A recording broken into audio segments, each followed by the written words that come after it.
For if you live according to the flesh, you will die. That's an okay translation.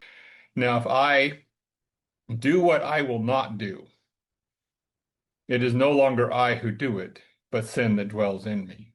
Now, that statement might be a little bit confusing at first, but when you follow it in the context, he's talking about the struggle he's having, and this, of course, is Paul talking about the struggle between the old nature, which, of course, our sin nature rules, and the new nature.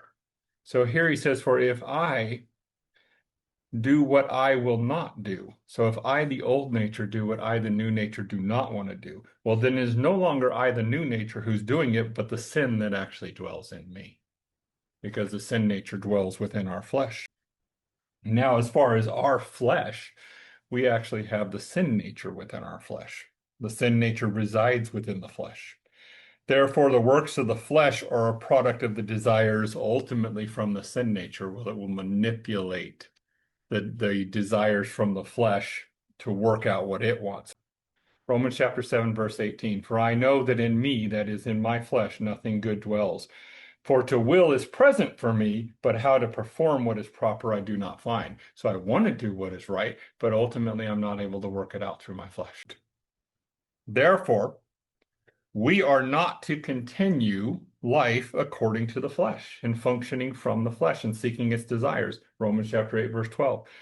Therefore, brethren, we are debtors not to the flesh to live according to the flesh, but ultimately we are indebted to live out the righteousness we have in Christ. A Christian who continues to conduct his life according to the desires from the flesh puts himself into a very dangerous position. For those who live according to the flesh are about to die.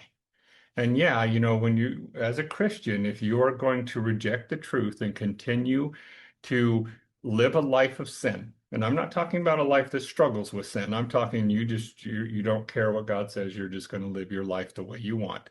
You put yourself in a position where you can face physical death at any moment. It literally means you are about to die. You are at the edge of death. It can only produce works unto death. Romans chapter 8 and verse 6, for to be carnally minded is death. It produces death. The works that relate to death separate you from your position in Christ. Works unto death, like I said, they're the works of the flesh that produce separation from God and ultimately will actually bring about physical death.